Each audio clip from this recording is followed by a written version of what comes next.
Most importantly, the forgotten ordinary American has won, because what really won was an emphasis on common sense solutions to problems. And really, not that at Heritage we feel either entitled or defensive about Project 2025. We just are resolute, because it's now policy-making season. This is something that we've done for 44 years, since 1980 with Ronald Reagan. We understand that, of course, President-elect Trump and Vice President-elect Vance will make all the decisions. Having said that, Project 2025 is the single greatest, biggest scope of personnel and policy work that's ever happened, and we're very proud of it. It represents several dozen million Americans, if you think about the 110 organizations who are part of it. Once again, totally up to the president-elect and vice president-elect. We operate in service to them and to the American people, but ultimately, to get to the heart of your question, Joe, the American people have won here, and we look forward to playing whatever role, formally or informally, that we can to support that. Well, did you anticipate the backlash? You mentioned Ronald Reagan. The mandate for leadership was something that was actually pretty well received as a policy paper. It helped to put Heritage on the map. Was this supposed to be another version of that, or sort of a quiet policy paper that you would provide whatever the incoming administration would be? We wanted to insert substantive policy conversations into the political season. We did not anticipate that the radical left, which couldn't run on its record because it's terrible, would actually use that as the boogeyman and succeed in doing that. And look, we made a tactical error in not responding in the first 6 weeks to their total mischaracterizations. That's on us, but ultimately the mischaracterizations are on the radical left. That's a tactical lesson that we've learned, and we'll never repeat that. But that doesn't mean that the substantive part of the work, the policies, the personnel database, which has 20,000 Americans who want to serve not only in presidential administrations, but also in gubernatorial administrations, is somehow something to be ashamed of. In fact, quite the opposite. We're very proud of it. Having said that, it is very much designed, as all of our previous projects have been designed, which is to be of service. And if I had to predict, the next administration is going to be filled with excellent men and women, not just because of the work we did, but most importantly because of the great acumen of the president-elect and vice president-elect and the team that they're already assembling. We learned one name just over the weekend. It's Tom Homan, who's going to be the border czar, as Donald Trump is referring to it. And that was from a post on Truth. I don't think that's a position that requires Senate confirmation when it comes to being a czar, whatever that is. But he was one of the authors of 2025. So is the winter over? It may be. Tom Homan is also a visiting fellow at Heritage. He's a good friend. I was texting him earlier, congratulating him on that. And look, the most important thing, forget Tom's professional affiliation, forget that he was a Project 2025 author. The most important thing is that he is aligned not just with President Trump, but also with the American people who want to bring an end to the ridiculous disorder on the southern border. Tom's going to do a great job there. In other words, Joe, neither today nor a year from today am I going to be sitting in my office at Heritage sort of keeping score about who's in the administration and not. That's not why we do what we do. We exist every day to be of service to the American people and to the administration. For that matter, if the Democrats had won, and although it would have been very surprising for them to have called us and say, you got a name for so-and-so agency, we would have done that too. This is the whole point about the work that Heritage does. Understood. Although we had heard from the transition team that no one from Project 2025 was invited. We've got home, and that apparently was not the case. Have you talked to Donald Trump since he won? We've not spoken yet, but I anticipate that we will. I mean, he's got to be pretty keyed up on what Heritage is offering here. He was on the record when the team was trying to distance itself from you. I have no idea who is behind it. He put on X, I disagree with some of the things they're saying, and some of the things they're saying are absolutely ridiculous and abysmal. Do you have a sense of what he likes or doesn't like here? I think the key thing is that President Trump saw the branding as a liability in the political season, but I also would anticipate moving forward that the president-elect and vice president-elect, with whom we maintain great relationships, will also understand that it's the policy-making season that Heritage and all of the other groups who are part of our project are built for. And if they're looking, for example, as President Trump said this morning, to dismantle the U.S. Department of Education, we know exactly where he can go for that plan. Totally up to him about whether he uses the plan. But that's what I'm talking about, Joe, when I mentioned that great ideas and great people rise to the top.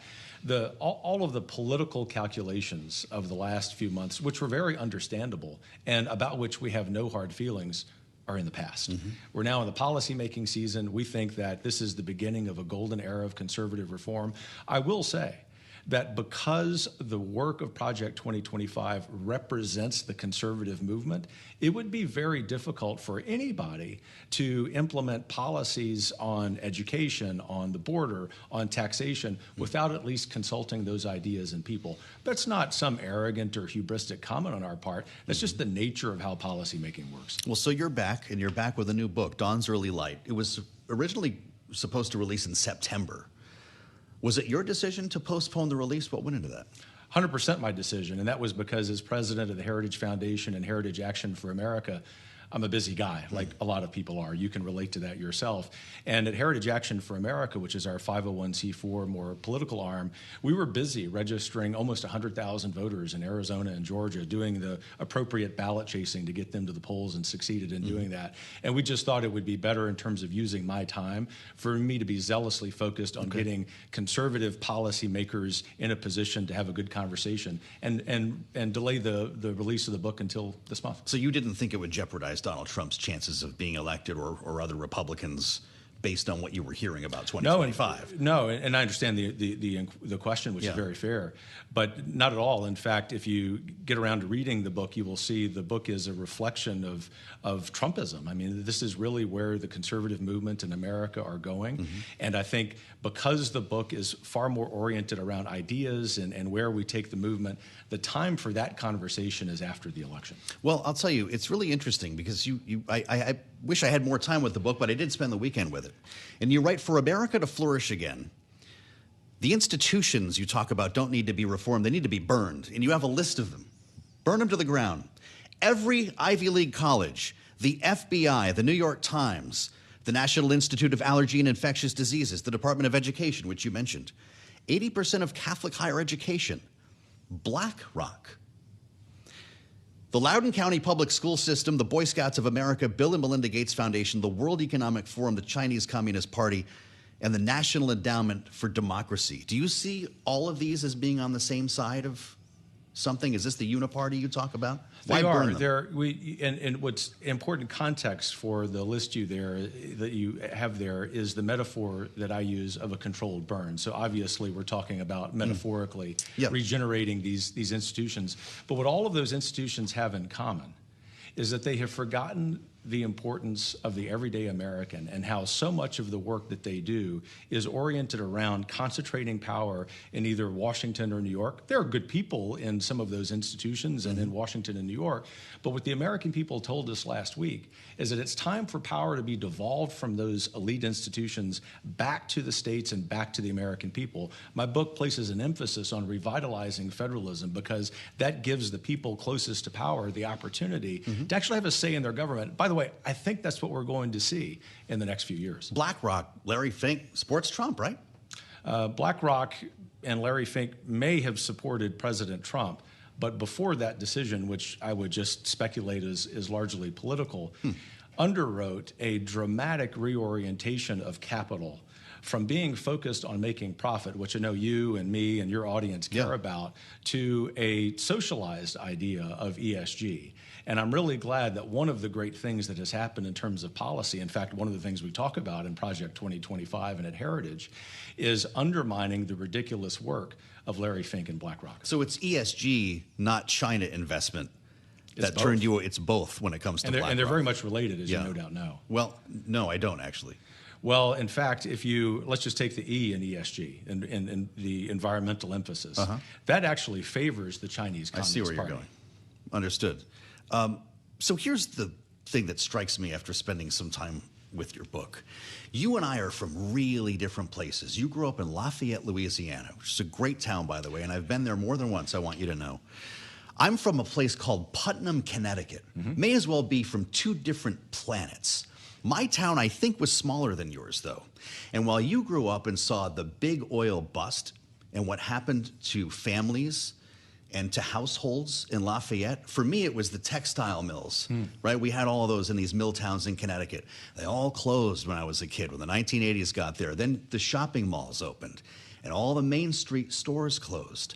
Unemployment went through the roof. Morale went down.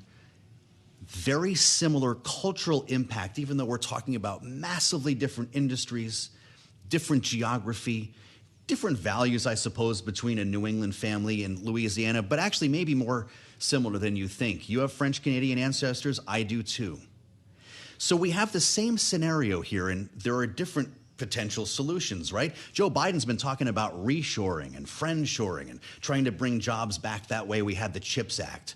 What does Project 2025 do? What will Donald Trump do to restore the local economies in communities like the ones you and I are from? I can't tell you how much, Joe, I appreciate your question. In fact, there's no doubt we have a lot more similarities than differences, right? We all do, actually, but we don't talk about it like that. And that's the point of the book, too. But thank you for that framing. But to the heart of your question, which I love, actually, President Biden has talked about that. I think he probably could have done more in his 3.5 years. I don't say that to be a jerk. I say that I think he could have done more, but I give him credit for saying the right things. I think the CHIPS Act is well-intentioned, but there are some details we've got to get right going down the road.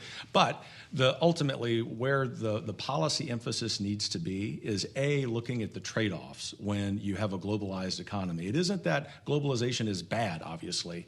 It's that there are effects that are deleterious on local communities. But the second is, whether it's friendshoring, onshoring, or providing incentives for American companies to be producing here at home for American jobs, that's the conversation we need to have. And thirdly, because of how evil the Chinese Communist Party regime is, at Heritage, we are fully supportive of tariffs on China. We are not supportive of tariffs across the board, but we do understand that that is a valid conversation for us to be having, as opposed to what the political right in this country 10 or 20 years ago would have said, which is you can't even talk about it. We believe we need to look at the data, we need to look at the tax regime as a whole, and we always need to understand that a good, healthy economy flows first from a good, healthy civil society, whether it's Putnam, Connecticut, or Lafayette, Louisiana. And that's something.